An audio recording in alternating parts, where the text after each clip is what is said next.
If you're just joining in, if you would please open up your Canvas Studio and take a real quick 30-second webcast, screencast, to give you something to edit, that would be really helpful. Nothing fancy, but make sure you choose screencast instead of the webcam.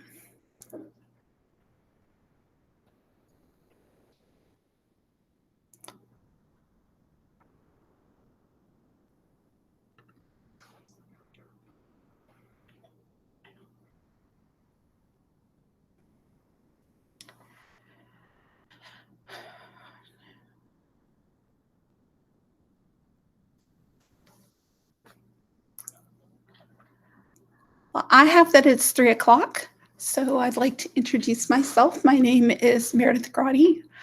I am a music teacher at Garland ISD. This is going to be my 24th year here in GISD. And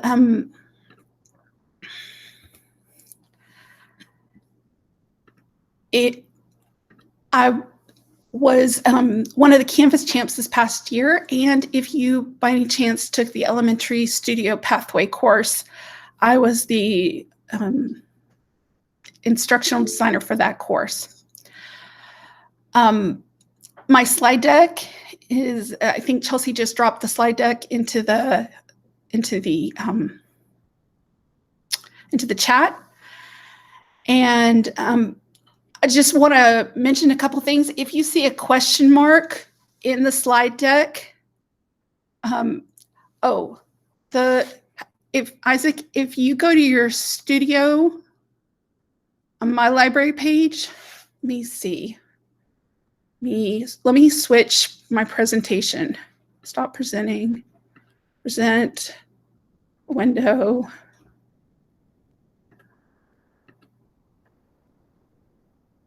If you take a look here,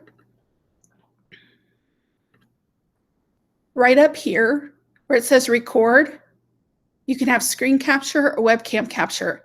You want to choose screen capture. Oh, sorry. You want to choose screen capture, and then it's going to record whatever's on your screen within a frame on your screen. You just want to record 10 to 30 seconds on here, push record. You get a 3, 2, 1 countdown, just as you would on pretty much any software. And after you've let it run for a little bit, you click this pause button, and that will stop it. Now you have the option of seeing what you've done here and previewing it. You have the option of starting over. And if you click on done, it should take you to screen recorder, which is what we're going to be using later. Does that help?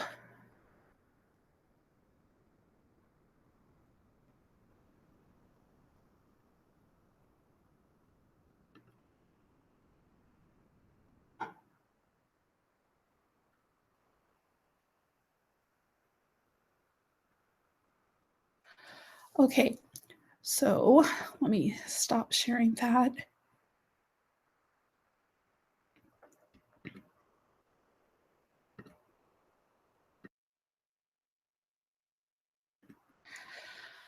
Right, so let me get our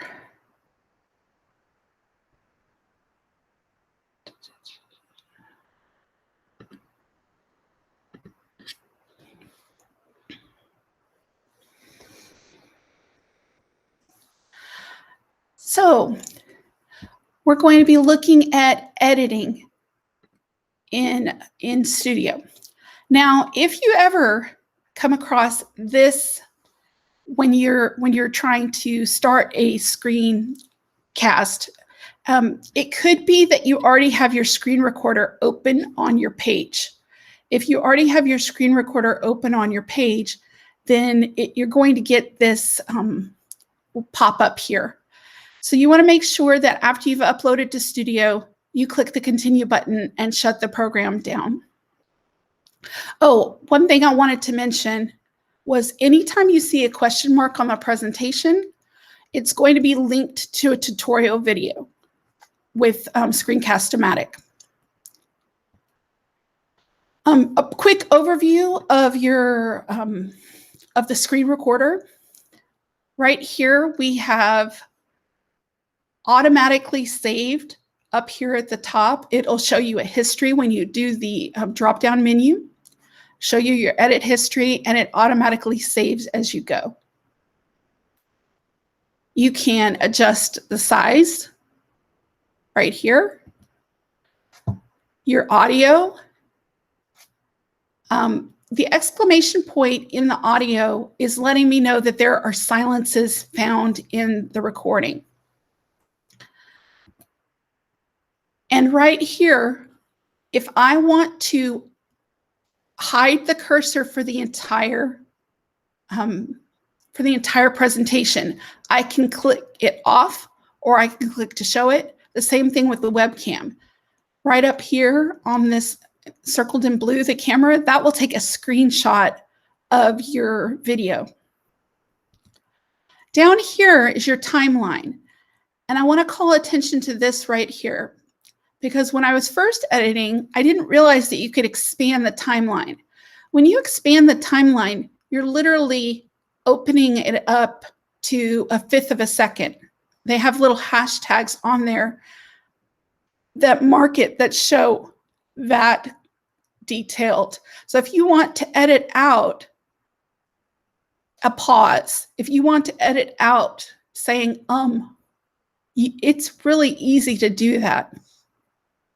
There are 11 tools available, and we're going to go through them kind of quickly. So this is where I'm hoping that you have made that recording. We're going to go through and practice using each of these tools. So the tools we have here, we have cut, copy, hide, insert, narrate, overlay, replace, sound, speed, transition, and volume. And a lot of them, as you can tell, have submenus. So cut and copy both have a similar function for how they're used. Now, as I was telling you, right here on the, right here, as I was telling you, these are the video that will take you to Screencast-O-Matic's tutorials. This one is for copy, this one is for cut. If you would, let's see.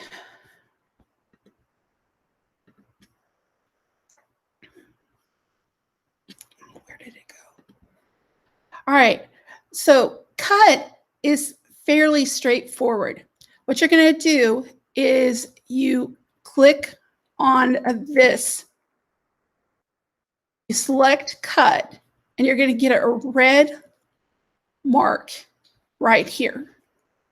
You're going to drag how much you want to cut. Anytime you make a choice, you're going to get an option to preview it. Let me see, right here. You're going to get the option to preview the cut.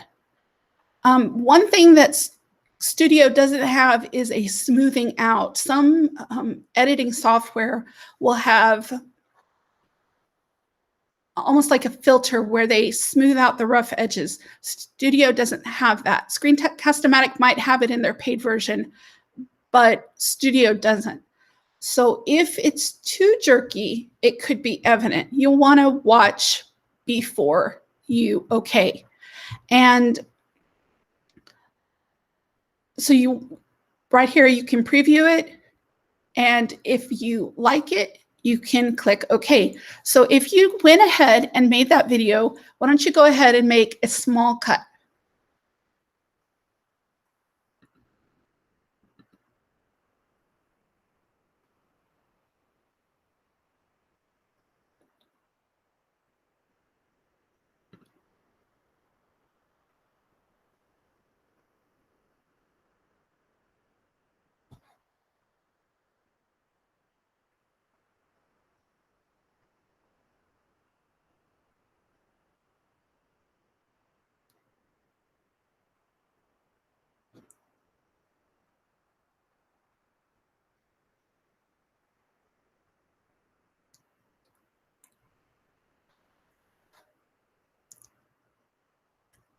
if you change your mind and you don't like it, you can always, there will be a mark on the timeline of a red line that shows you where you made that cut. You can click on that mark and you can undo it.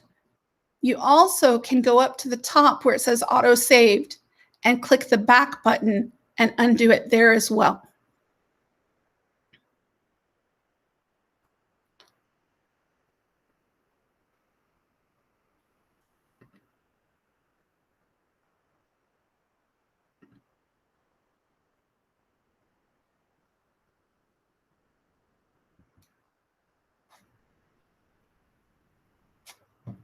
And by toggling the timeline magnifier, you can fine-tune your edits within microseconds. I think that's really helpful. And as I said before, the preview feature allows you to view it before finalizing your edit. If you want to go ahead and try copy, you're going to do the same thing. You're going to click. You're going to go up to choose copy. You're going to drag it across what you want to copy. And you can also, I think, use the quick key of Command-C or Control-C to copy a portion of your video. So the next section is hide. You might want to hide your cursor for a brief amount of time. Sometimes when you're making an instructional video, if your cursor is going all over the place, then the students might not be able to follow it quickly enough. You might be moving it quicker than they can track. They don't know where you're going before you go there.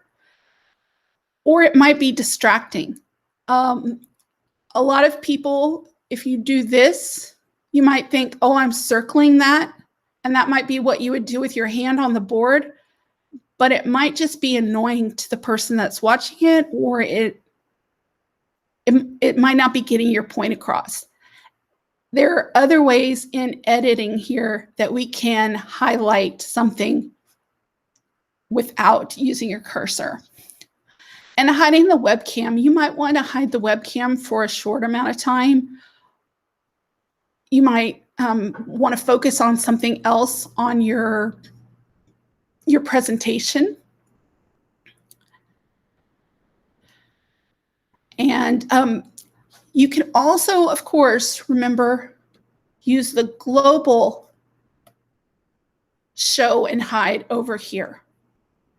I didn't know that at first and was like dragging my mark across the whole timeline to get rid of the webcam or get rid of the cursor. So don't forget, you can edit for the entire piece over here. Insert includes 5 options. We can insert a new recording, which will open back up into the screencast. You can insert an existing recording. Pause allows the user to freeze the video as well as the audio for a second or longer. And insert a video. So that would be other media on your computer, and paste recording. And you're going to use that if you used the copy function a minute ago.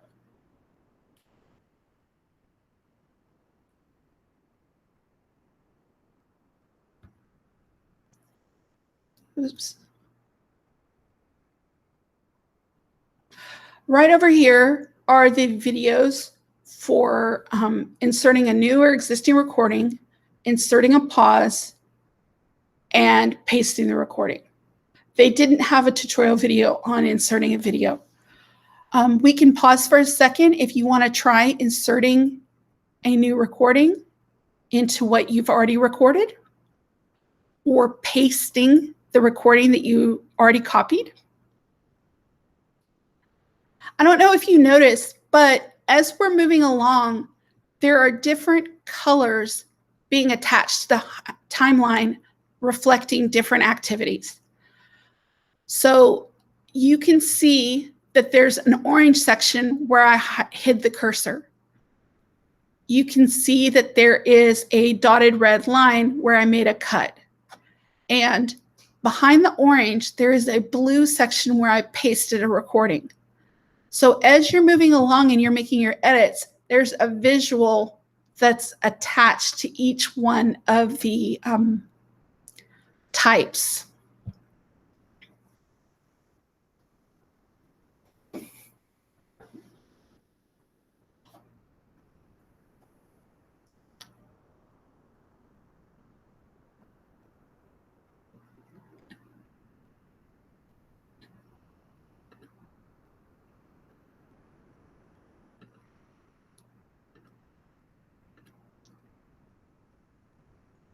So after inserting, we're going to be talking about narrate. The narrate function allows you to clean things up. If you didn't say what you really meant, maybe you misspoke, you said something different, maybe you just actually said the opposite of what you meant, you can clean up that and record over the audio without having to redo the video. You could also insert a new recording in there if you decide you want to do that and just do the video over again. But if the visual is fine and it's just that you missaid words, you can narrate. You can choose narrate, and then you're going to drag your cursor across. This time it's going to be a pinkish purple, and it will give you that opportunity to re-record the audio. Now, if the original recording used computer audio instead of the microphone, narrate can also allow the user, to record speech for specific points in the video without overriding the computer audio. So I taught the elementary music virtual first graders last year, and we had a listening lesson on Peter and the Wolf, and I wanted them to hear it. I recorded the video using my computer audio. Then I was able to record using narrate over the track to point out specific sections. I could do that without compromising the original audio. And then I could also adjust them independently, so the levels weren't dependent on the other. If you want to, go ahead and try using the narrate. You're going to click on your tools, go to narrate, click here on narrate, drag your cursor across the section you want to narrate, and then say something like anything you want, but you could just say, this is narrating this section, and practice using that. When you've done that, you'll see that there is a pink section on your timeline. And you also see that the sound waves are different here, because I didn't use sound originally, really, when I was making, I just recorded about 7 to 10 seconds of silence on the screen. And you can see where the sound waves are here.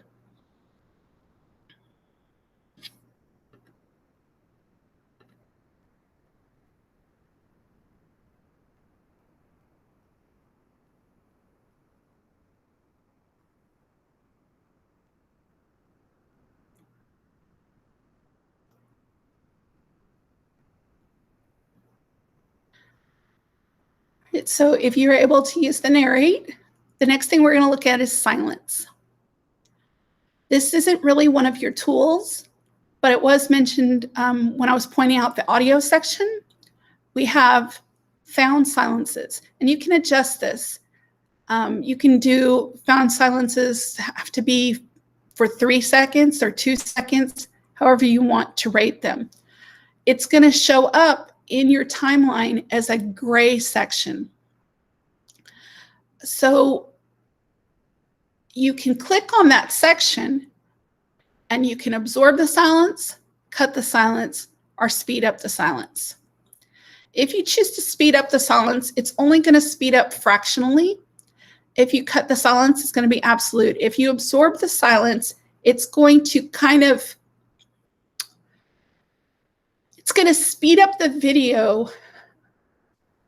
It kind of is jumpy when I've used it. I haven't liked absorb the silence as much. I've used speed up silence a lot, but I haven't really used the absorb the silence. It kind of looked funny. It changed when it sped up, because it speeds up the video as well as the audio.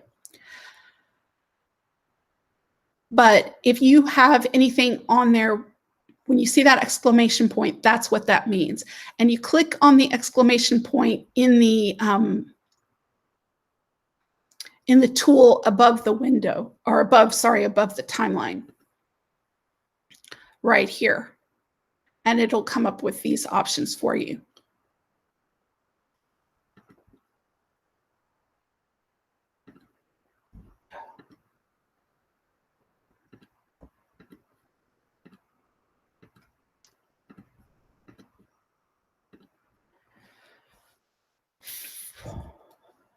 And then the next item is overlay. Overlay was originally called outline when we first started Canvas a year ago. And we have 8 options here. We have the image, blur, shape, arrow, highlight, text, paste, and video. I think at some point arrow is just going to be incorporated into shape, but right now it's a separate thing. There is a video for each of these linked right here. So overlay, image. An image can be added as an overlay. It can be a PNG, it can be JPEG, anything that you want. The studio does not have access to Screencast-O-Matic stock library of images, however. So when you're looking at the videos, like right here, if you click on this question mark and it takes you to the video on importing images, it's going to talk about the stock library that Screencast-O-Matic has. We don't have access to that. So you have to have the item in your on your computer. I don't think I've had good, I think if it's in my Google Drive, I still had to download it to my computer to use it. So I believe you need it on your actual computer. So if you want to take a second and use that, there's lots of different uses for being able to put the image on there for training, for teaching videos and such. So if you want to go ahead and try that, you're going to click on your tool down here and add image. Go to overlay, then click on image, and it's going to upload from your computer. By default, you have a transitional fade in, fade out, and by default, it shows for 3 seconds. You can pull any of these and change that.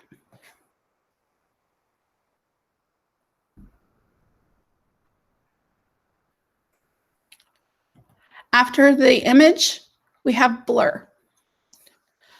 Blurring text or images can be important when you're creating videos, especially if you're training others. It might be necessary to blur names. So I've got an example of a video with animated blurred text for you so that you can see. I was doing a video on comments in studio for the music teachers last year. And then afterwards, I realized that, of course, if I have all these comments, they have my students' names on them. And I had to go in and blur the text. But because I was moving it, it was more complicated. So here's a tutorial video for blurring moving objects right here on the side. Here's the tutorial video for using blur. And if you want to try that, going to go down here, highlight the section you want to use, go to overlay, and you're going to choose blur.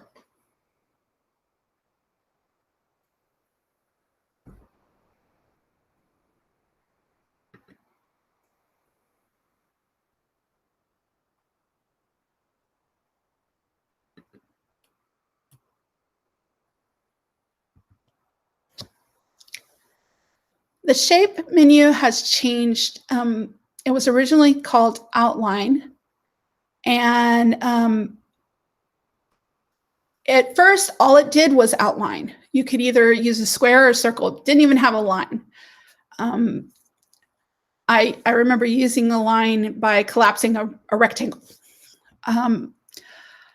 But now we have lots of different shapes on here. In fact, when you click on the More button right here, you've got all of these different icons available to you to use.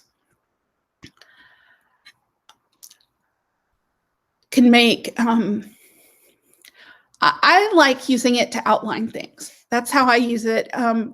People might use it to use, like, you want to introduce equation symbols or something else, but I like using it to highlight what I want my children to see on the screen, as opposed to, as I said before, not wanting to move your cursor. You want to call attention to that section that you want people to see. By clicking on Quick Style, you can look at color presets as well as other ways of customizing this. And if you need to animate your overlays, right here will get you that video. Here is the video on shape, your tutorial on shape. Arrow can be created within shape. If you look right here, block arrows right here, arrow. I have a feeling that eventually they're just going to keep it there. However, right now it has its own. And one thing I wanted you to notice, when you click on customizing the style, if you click right here on the start or the end, you can change what the arrow looks like. So if you wanted it to have a box on the end, or if you wanted it to have a circle, or you wanted to have something on the end, you would choose start and you could change that. If you wanted the point to look different, you can change that. Right here, I clicked on the color and the menus here comes up. It offers me the opacity, the thickness, can make the arrow thick or thin. And then back over here, we can do whether we want a shadow on it or not.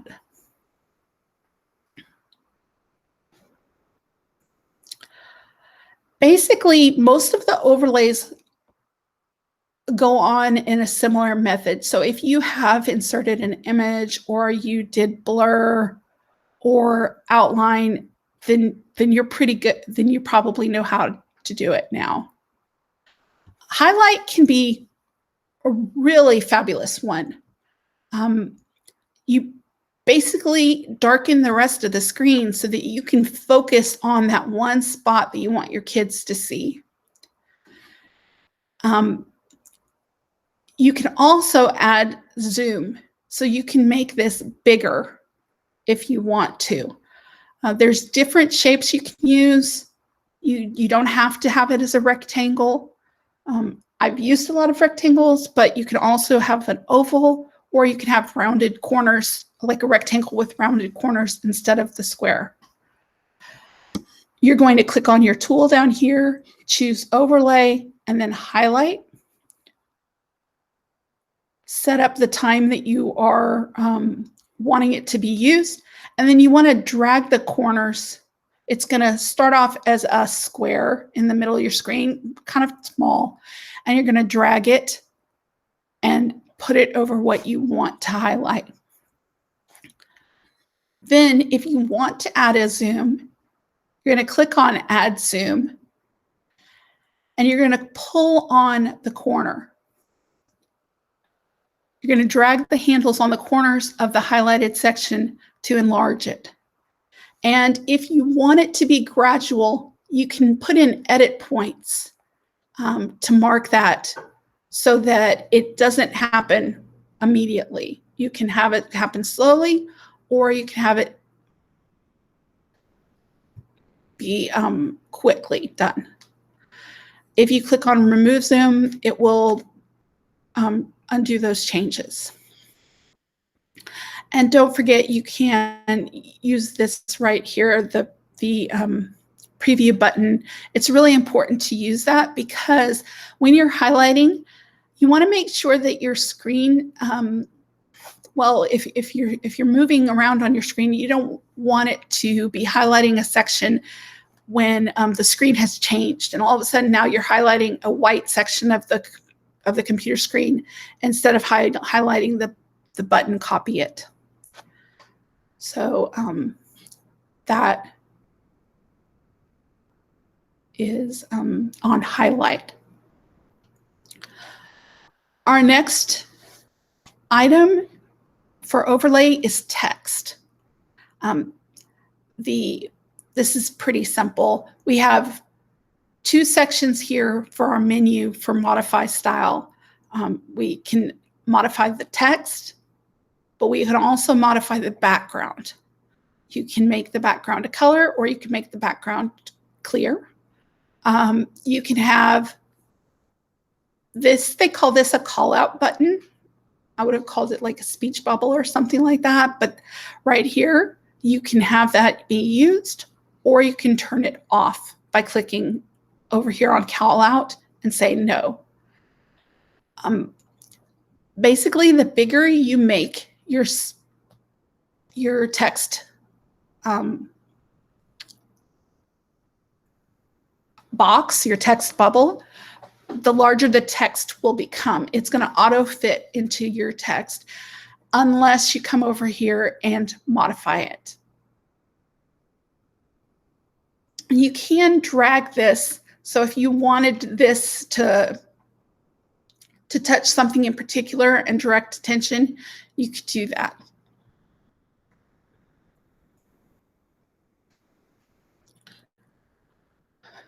There's one more, oh no, I'm sorry, there's two more on overlay. We have paste overlay, which if you were using your copy, then you can paste. You can also, anytime you're using a overlay, you can click right here and it will get you what you just did. So if you had just done the highlighting and then you clicked here, you're going to get the exact same. Although I haven't had any luck with pasting highlight where you're zooming in. It doesn't work well because obviously when you're going to zoom, that needs to be much more finely tuned. So you want to take that part out, but you can click this to copy and then you can paste. And it will say paste overlay right here. So like if I clicked this here, the next time I had this set up, it would offer me the choice of pasting overlay. And then the last thing is video. So if you want a video going on in a section of your screen, you can choose whether you have audio or not in that video. You're going to be pulling that video from your computer. You can adjust the size of the video. You can make it very small and in the corner, or you can have it take over the whole screen. The video options are going to set the time of when the video starts within the video that you uploaded, and it's also going to say whether or not there's going to be audio. Style, if you wanted to use a circle, kind of focusing on the middle of the video, or leave it as a rectangle, that's what you're going to find with your style. And that is the last in the overlay. So the overlay menu was quite a lot. It has a lot of useful parts in it. I haven't used video really, but most of the other items within overlay have been very useful. Replace has two sections. And if you take a look down at the timeline again, we have a lot of yellow because there are so many different options within overlay. So that is, remember, you're getting that built in each time. It's almost like your history right there at the bottom of showing you what's been changed. So replace has two options. We can replace the video completely, and we can freeze the frame without affecting the audio. So when you're using replace video, there will be an options menu to keep the narration and keep the webcam, or to replace them as well. Now, it doesn't show webcam down there because I didn't use a webcam when I was making this screencast. But if you look down here at the bottom, that's where it has that options. So you can keep the narration, but you're just replacing the video. Or you can replace the narration as well. Freeze frame allows you to edit out possible distractions. So if you were filming and then you went up to the top and you accidentally went over another window and it popped over the section of the screen that was filming, and you probably don't want them to see that. However, you were explaining an important concept and you don't want to cut out what you were saying. Well, with freeze frame, you can pause the video from before that or from after that pop-up happened, but the audio still is uninterrupted. So it's really cool. I only recently discovered freeze frame. And like I said, you can choose whether you want to use the start or the end and whether or not you want to freeze the cursor. When you add in a replace video, when you add in the freeze frame, you're going to get a blue mark on your timeline to reflect that. I have to admit that I have not been able to get the sound to work. It's fairly new. I've only seen this in the last couple of weeks, maybe a month, and I haven't been able to get this one to work. So maybe you're going to have more luck than I am. So I include the tutorials right here, and maybe it might work on y'all's. Let's look at speed. You can either speed up or slow down, and you can, it starts at 2x, and 10x is as fast as or as slow as it will go. Adjusting the speed of the video mutes the audio for that section. It does not slow the audio down or speed the audio up. It disappears. When you're fixing the silences, however, and the narration, as we looked up over here with the exclamation point, the option of speed up silence will increase the speed 1 time. And so it's slower than the 2 times, but it's faster than the original. So we're running short on time, and I had hoped to have y'all try each thing, but what I tried to do was explain each part of the tools in here and include a video for you to look at. On the transitions here, the effect can be useful if there's a switch in the video.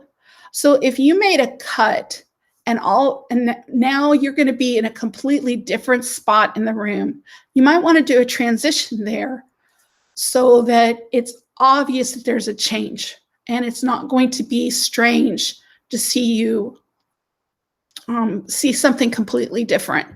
The transition is going to be, I think it defaults to 3 seconds when you're first putting it in, but you can have it 1 second all the way, and it could be up to 5 or 6. Right here, you can see where it is that plane going down. Right there, that triangle, and it is green on the timeline. And there are lots of different types of transitions. There's 36 different ones to choose from, and they all have different directions or actions that are going to be the transition. So when you click right here on your type, there's going to be little submenus down here depending on what kind of transition it has. Some of them don't have any choice, but some of them do, like going to the left or the right, up or down. Volume is our last one of our tools, and it allows the user to modify the volume level for the different audio components. Now on this one, it's a hot pink as opposed to the purple of Narrate. And when you make the adjustment, the sound waves are what changes colors. So if you look right here, down here, you can see that the sound waves are blue because they're what's going to be they're going to be changed. And you can lower the volume, raise the volume, you can cut the volume entirely right there. And just one last thing, you can layer. So if something was over something else, like the text got behind the French horn, you can pull the text here in front of the image. And you can change that. It's not one of the tools, but it is a tool in itself, but it can be used with the different tools. Right here, you can see the difference between the two timelines. And right here, you can see the pink and the sound waves down at the bottom.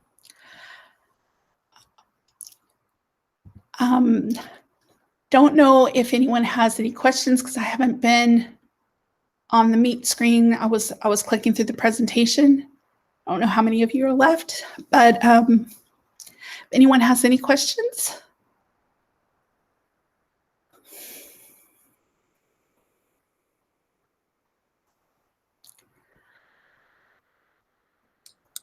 No questions, but thank you for sharing all this with us, Meredith. Thanks. Appreciate it.